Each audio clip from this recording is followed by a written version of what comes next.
भारत सरकार ने आम जनता को बड़ी राहत देते हुए दिवाली गिफ्ट दे दिया है। कई अहम चीजों पर या तो जीएसटी खत्म कर दिया गया है या जीएसटी को कम कर दिया गया है। अमेरिका की तरफ से टैरिफ जिस तरह से थोपा गया भारत पर, उसकी वजह से आर्थिक चुनौतियों का सामना करना पड़ा।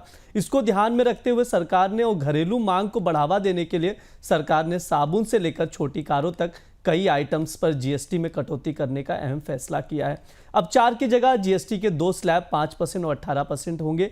नए स्लैब 22 सितंबर से लागू हो जाएंगे। क्या कुछ बदल जाएगा, क्या सस्ता हुआ, क्या महंगा हुआ, सब कुछ विस्तार से समझेंगे। हमारे साथ जुड़ रहे इकोनॉमिस्ट और फाइनेंस एक्सपर्ट शरद कोहली जी। सर, बहुत बहुत स्वागत है आपका द बोनस में। धन्यवाद ब्रिज, और आपके चैनल प्लेटफॉर्म के सभी व्यूअर्स, सब्सक्राइबर्स और लोगों को मेरा दिल से अभिनंदन। जी सर, बिल्कुल। फर्स्ट टाइम आप जुड़ रहे हैं द बोनस के साथ। हम लोग चाहेंगे आगे भी अलग अलग जो हमारे शोज होते हैं उसमें जुड़िए। अभी हम लोग जीएसटी पर चर्चा कर लेते सर। जिस तरह से जो कुछ बदला है, क्या कुछ सस्ता हुआ है, क्या चेंजेस आए सर, मैं चाहूंगा दर्शकों को वो आप एक शॉर्ट में अपडेट दे दीजिए सर। बिल्कुल, मैं समझता हूं कि 56वीं जीएसटी की मीटिंग थी काउंसिल की, और 56 भोग परोस दिया है लोगों के आगे। इतना बड़ा ये बदलाव है क्योंकि एक हमने बैक ऑफ द एनवलप, मैं और मेरी इकोनॉमिक रिसर्च टीम ने कैलकुलेशन करी थी ब्रिज, जो मैं आपको बता देता हूं कि जो व्यक्ति 50,000 रुपए महीना कमाता है और आमतौर पे वो अपनी ग्रोसरीज पे, टॉयलेटरीज जिसमें आ जाती हैं खाने पीने का, किचन का सामान आ जाता है, सब्जी, दूध, दही, पनीर, नमकीन वगैरह, अपने साबुन, तेल, शैम्पू, ये सब ग्रोसरीज में हम इसको गिनते हैं।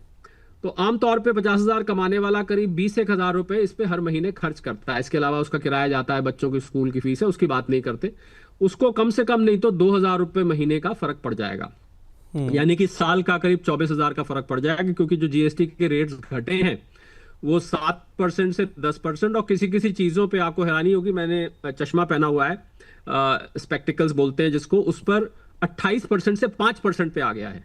तो 23% का फॉल हुआ है। तो एवरेज हम मिला के चले तो करीब 10% की गिरावट है। तो 10% की गिरावट एक आम मिडिल क्लास आदमी जो 50,000 रुपए महीना कमाता है उसको करीब करीब, क्योंकि जीएसटी देश के पूरे 145 करोड़ लोग देते हैं। पैदा होता है छोटा बच्चा भी बेबी फूड चाहिए होता है, उसको डाइपर चाहिए होता है। एक बुजुर्ग व्यक्ति जो काम नहीं करता उसको भी जीएसटी देना पड़ता है किसी ना किसी चीज पे जो वो दुकान से जाके खरीदता है।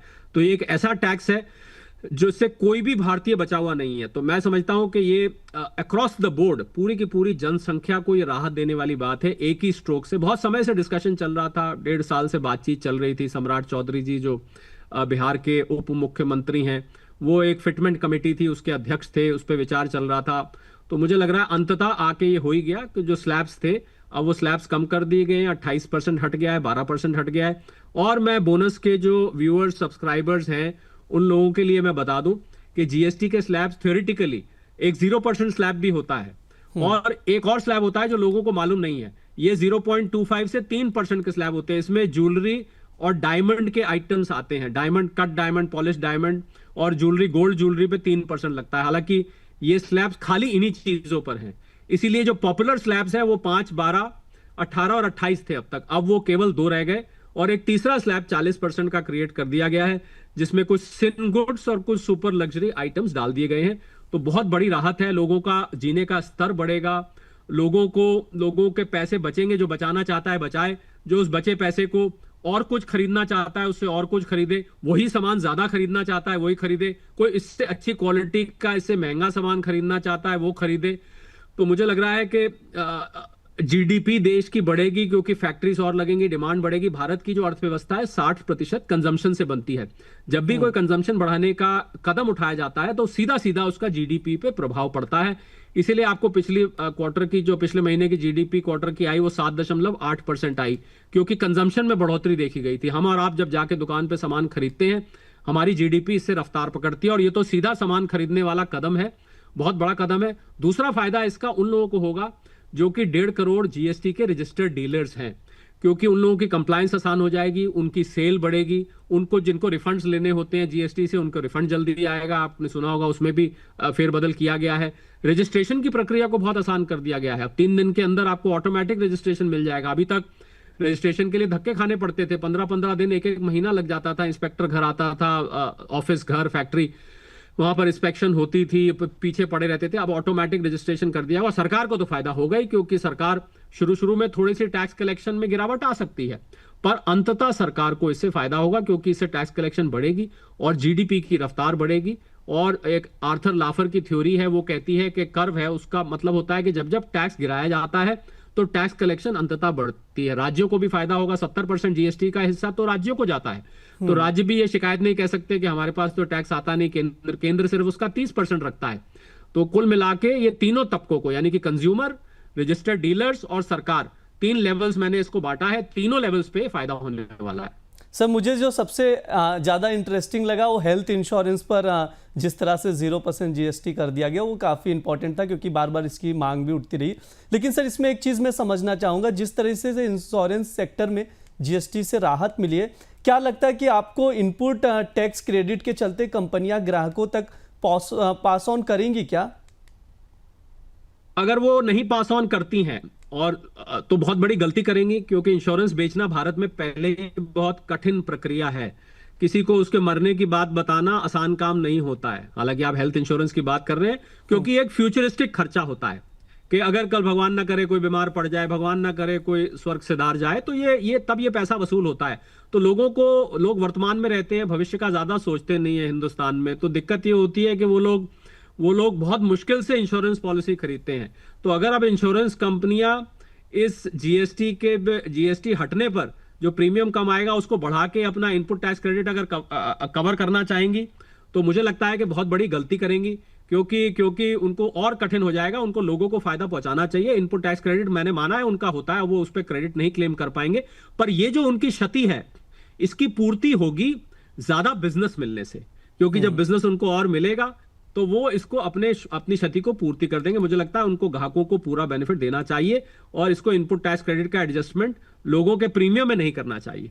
जी बिल्कुल। हाँ सर, मेडिसिन पर भी बातचीत करेंगे। क्या आपको लगता है कि मेडिसिन को भी टैक्स फ्री कर देना चाहिए था, क्यों नहीं किया? कोई रीजन है क्या सर?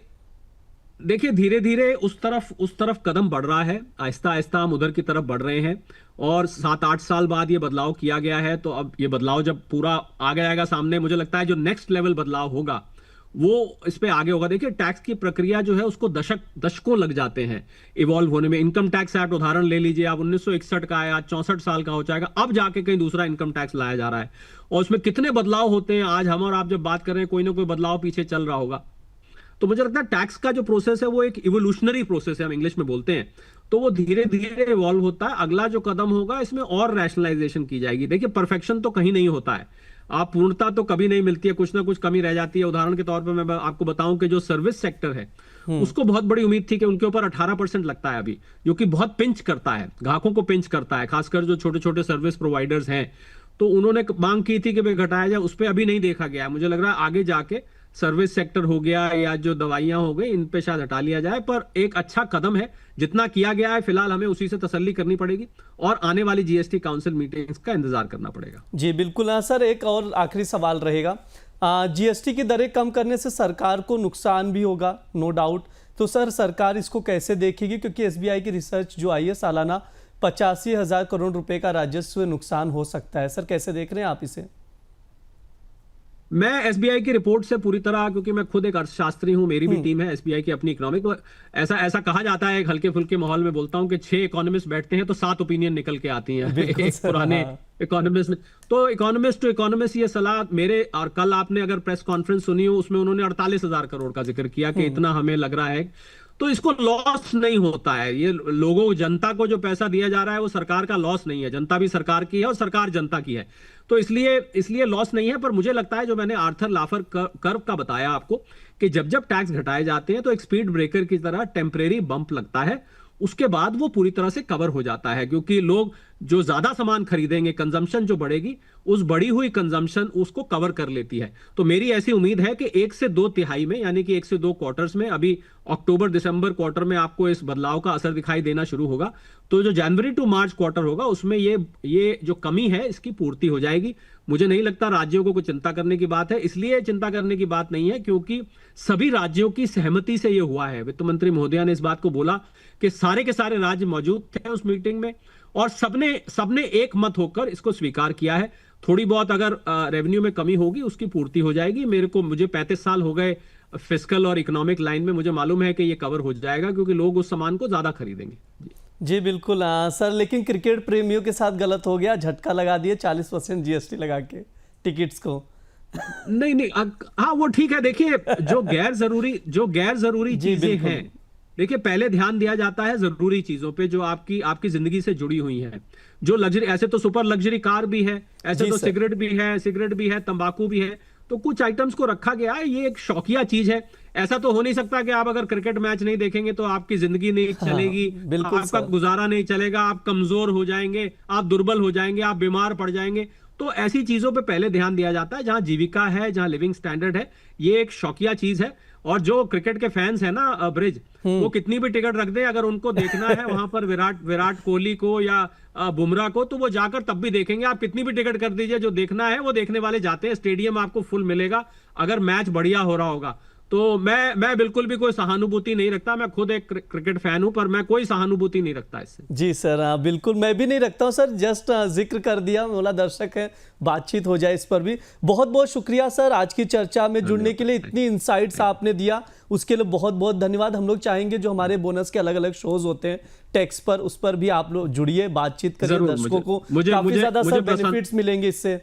जी मुझे प्रसन्नता होगी। आप जब भी जरूरत होगी मेरे से आपकी टीम संपर्क कर सकती है। बहुत अच्छा लगा आपके साथ। जी सर, बहुत बहुत धन्यवाद सर। ये हमारा जीएसटी कॉर्नर था जहां पर हमने तमाम अपडेट्स लिए, जो जीएसटी से जुड़े हुए अपडेट्स आए थे, ये इस पर हमने विस्तार से बातचीत की। आप लोग भी ये वीडियो देखिए, शेयर करिए और द बोनस को सब्सक्राइब करना ना भूलिए। धन्यवाद।